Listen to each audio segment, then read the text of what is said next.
الرحمن الرحیم نحمدہ ونصلی علی رسولہ الکریم اما بعد۔ حضرت عقبہ بن عامر رضی اللہ تعالی عنہ کی روایت جمعرات کو ہم نے شروع کی تھی۔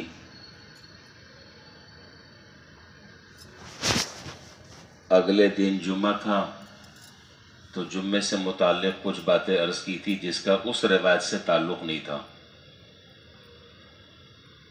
اس روایت کے 3 جز تھے، جس میں سے پہلا جز اور پہلا حصہ وہ بقدر ضرورت بیان ہو چکا ہے۔ آج انشاءاللہ اس روایت کے آخری دونوں حصے وہ مکمل ہو جائیں گے انشاءاللہ۔ وہ روایت شروع سے پھر ایک مرتبہ سن لیں۔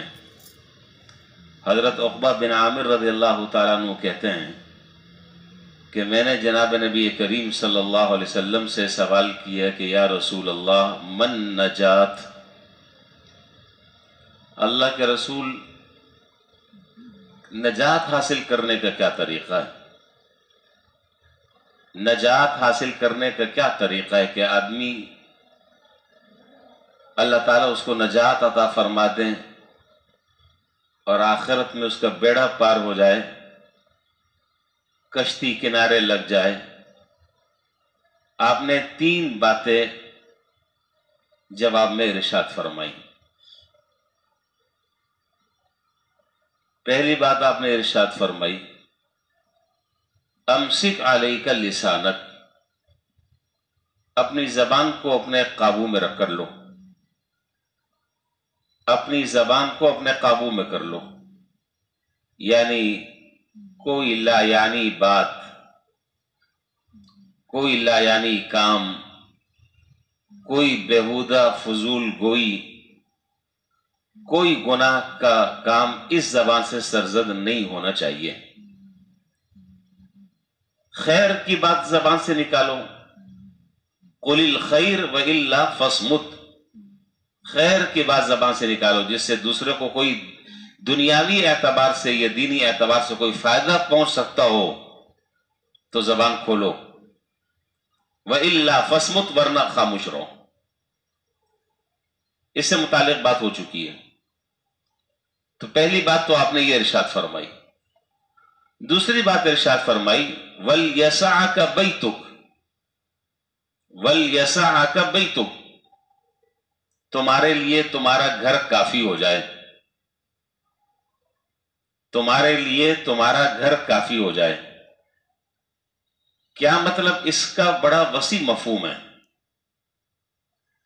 یعنی تمہارا گھر اتنا بڑا اور اتنا کشادہ ہو کہ تمہیں گھر سے باہر نکلنے کی ضرورت ہی پیش نہ آئے، ایک مطلب اس کا یہ ہے۔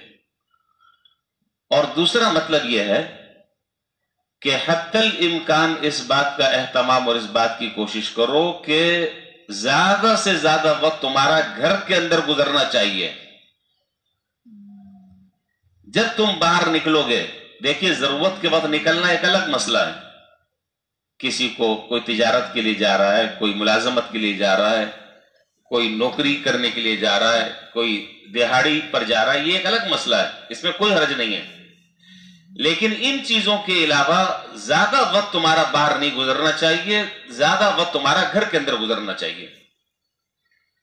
اور جب تک آدمی گھر کے اندر رہے گا، سمجھ لیں کہ وہ گوشہ عافیت میں، باہر نکلے گا فتنے اس کو گھیر لیں گے۔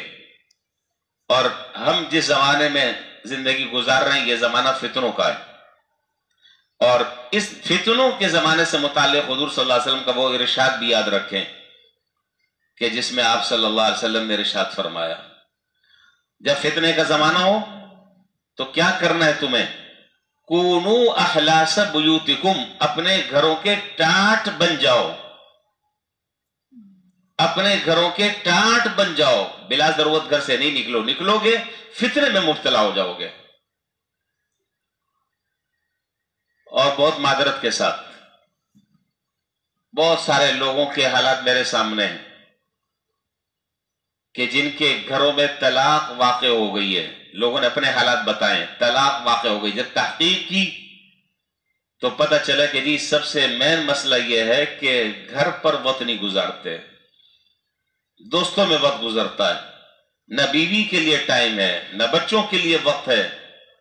ظاہر ہے کہ بقول ایک بزرگ کے کہ یہ وقت وہ ہے کہ نوجوان اور کیا بوڑھے اور کیا بڑے عمر کے لوگ، ایسا لگتا ہے کہ جیسے روڈ کا لائسنس لیا ہوا ہے، یعنی وقت سارا گزر رہا ہے یاروں میں، دوستوں میں، باہر مجلس آرائیوں میں، گلی کے کونوں پر چل رہی ہے گپ شپ۔ اور ظاہر ہے کہ جب آدمی باہر وقت گزارے گا تو بہت سارے گناہوں کے کرنے کا موقع ملتا ہے، بہت سارے گناہوں میں مبتلا ہونے کا اندیشہ ہوتا ہے۔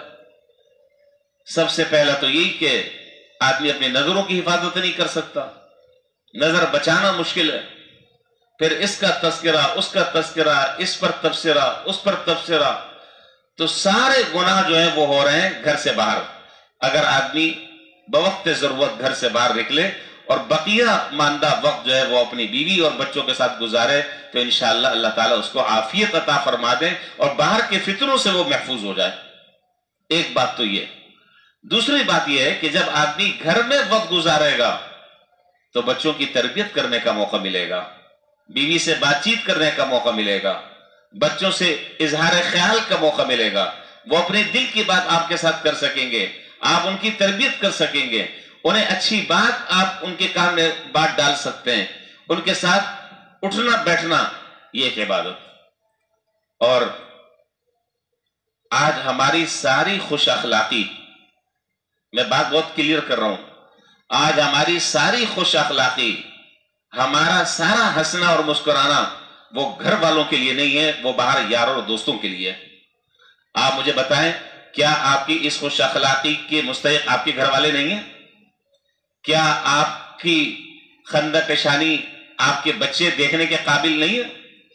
کیا ان کو ٹائم نہ ملے، کیا وہ اس کے مستحق نہیں ہیں؟ یہ ساری خوش اخلاقیاں اور سارا اچھے اچھے انداز سے بات کرنا، گپ شپ لگانا، ہنسنا، مسکرانا، قہقہ لگانا، یہ ساری چیزیں گھر میں گھر والوں کے ساتھ ہونی چاہیے۔ لیکن آج ہم نے ان چیزوں کو ختم کر کر ہمارا اکثر وقت جو ہے وہ گزر رہا ہے باہر روڈوں پر۔ تو بھائی اس سلسلے میں حضور صلی اللہ علیہ وسلم کی جو تعلیمات ہے وہ میں نے آپ کے سامنے عرض کر دی کہ آپ نے فرمایا کہ نجات اگر حاصل کرنا چاہتے ہو اور نجات کا طریقہ اگر اختیار کرنا چاہتے ہو تو وَلْيَسْعَكَ بَيْتُكَ، تمہارے لیے تمہارا گھر کافی ہو جانا چاہیے، بلا ضرورت گھر سے باہر نہ نکلیں ضرورت سے واپس فٹافٹ گھر آ جائیں۔ اس سے انشاءاللہ بہت سارے گناہوں سے، فتنوں سے، آزمائشوں سے، ابتلاعات سے اللہ تعالیٰ حفاظت فرمائیں گے۔ کتنی چیزیں ہو گئی اس روایت میں؟ 2 چیزیں ہو گئی۔ تیسری چیز آپ نے فرمائی وَابْكِ عَلَىٰ خَطِيئَتِكَ، وَابْكِ عَلَىٰ خَطِيئَتِكَ، اپنے گناہوں پر اللہ کے سامنے رویا کرو، اپنے گناہوں پر اللہ تعالیٰ کے سامنے رویا کرو۔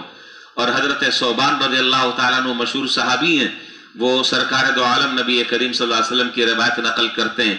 آپ نے فرمایا طوبى لمن ملك نفسه ووسعه بيته ويبكي على خطيئة، آپ نے فرمایا کہ خوشخبری ہو اس آدمی کے لیے جس کا نفس اس کے قابو میں ہے اور اس کا گھر اس کے لیے کافی ہے، اور اللہ اس کو اپنے گناہوں پر رونے کی توفیق عطا فرما رہے ہیں، وہ آدمی قابل مبارکباد ہے۔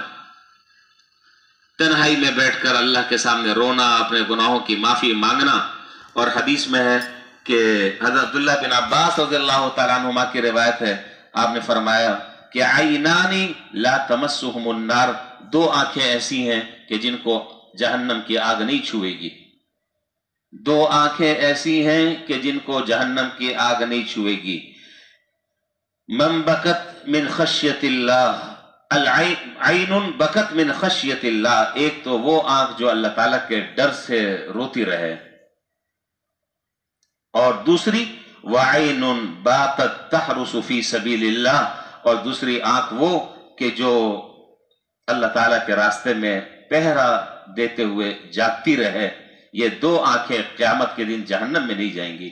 ظاہر ہے کبھی کبھار جو ہے یہ عربی کا ضابطہ ہے، کبھی کبھار جز بول کر کل مراد لیا جاتا ہے، آنکھ بول کر پورا کا پورا انسان مراد ہے۔ یہ معنی نہیں کہ صرف آنکھ جہنم میں نہیں جائے گی باقی ساری چیزیں جائیں گی، نہیں، بس اوقات جز بولتے ہیں مراد کل لیتے ہیں۔ تو جز جو ہے وہ آنکھ ایک حصہ ہے جسم کا، آنکھ جہنم میں نہیں جائے گی، یعنی اللہ تعالیٰ ایسے آدمی کو جہنم سے آزادی نصیب فرما دیں گے، اور جہنم سے اللہ تعالیٰ ایسے آدمی کو چھٹکارا نصیب فرما دیں گے۔ تو اللہ کے سامنے رونا بڑا پسندیدہ عمل ہے، بہت پسندیدہ عمل۔ اور حضرت ابو ہریرہ رضی اللہ تعالیٰ عنہ کی روایت میں تو یہاں تک فرمایا کہ حضرت ابو ہریرہ رضی اللہ تعالیٰ عنہ کہتے ہیں کہ حضور اکرم صلی اللہ علیہ وسلم نے ارشاد فرمایا کہ لا یلج النار رجل بکا من خشیت اللہ حتی یعود اللبن فی الضرع۔ فرمایا حضور صلی اللہ علیہ وسلم نے کہ وہ آدمی جہنم میں داخل نہیں ہوگا جو اللہ تعالیٰ کے ڈر سے روتا ہے یہاں تک کہ دودھ تھنوں میں واپس چلا جائے، یہاں تک کہ دودھ تھنوں میں واپس چلا جائے۔